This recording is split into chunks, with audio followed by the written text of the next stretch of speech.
আপনারা ইসলামের অন্যতম সিপাহসালার ওসমানের নাম শুনেছেন রাদিয়াল্লাহু আনহু। তার নামের শেষে একটা শব্দ বলা হয় কি? ওসমান গানি। ওসমান গানি, গানি মানে ধনী। আল্লাহু আকবার। টাকা ছিল অঢেল, জান্নাত কয়েকবার করে ক্রয় করেছেন। জাইশুল উসরা, তাবুক যুদ্ধে মুসলিমদের অবস্থা ভালো না, অর্থ নাই হাতে।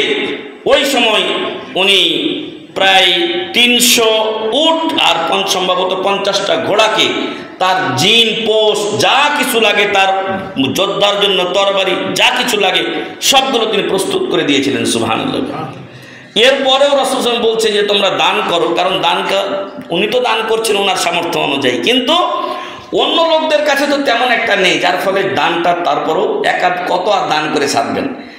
এরপরে উনি 1000 স্বর্ণ মুদ্রা রাসূল সাল্লাল্লাহু আলাইহি ওয়াসাল্লামের কোছাতে নিয়ে ঢেলে দিয়েছেন। এরপরে উনি তো চলে এসেছেন, কিন্তু রাবি বলছেন, বর্ণনাকারী সাহাবী, যে আমি রাসূল সাল্লাল্লাহু আলাইহি ওয়াসাল্লামকে বলতে শুনলাম, উনি বলছেন মা দাররা উসমান মা ফাআলা বা'দাল ইয়াউম, আজকের পরে ওসমান রাদিয়াল্লাহু আনহু যাই করুক না কেন তার কোনো ক্ষতি হবে না। সুবহানাল্লাহ। এতটা দান করেছে। মদিনায় দুর্ভিক্ষ দেখা দিয়েছে, মানুষের কাছে টাকা আছে কিন্তু খাবার নেই, কিনতে পারছেন না। ওসমান রাদিয়াল্লাহু আনহুর বিশাল উটের বহর বোঝাই ইরাক থেকে বা শাম সিরিয়া থেকে চলে আসলো খেজুর। মদিনার সব ব্যবসায়ীরা ছুটে আসলো তার কাছে, মানে এখন ওনার কাছে কিনে নিয়ে তারা লাভ করবে। তো উনি বললেন যে কত টাকা লাভ দিবে? তো তারা বললেন যে 1 দিনারে 2 দিনার দেব। বলছে না, বাড়াতে হবে।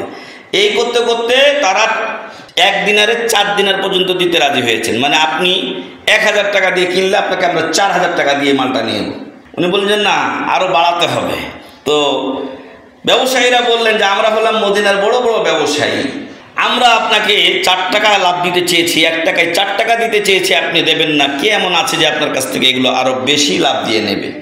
উনি বললেন যে একজন আছেন, তিনি আমাকে আরও বেশি লাভ দেবেন, 10 গুণ লাভ দেবেন, আমি তাকেই আমার সম্পদ দেব। আর কে সে? ইন্নাহুল্লাহ, মহান রব্বুল আলামিন। 1 টাকা দান করলে 10 টাকা লিখে দেওয়া হয়। উনি বললেন আমার যত উট বোঝাই খেজুর এসেছে আমি এটা ফি সাবিলিল্লাহ দিয়ে দিলাম। আল্লাহু আকবার।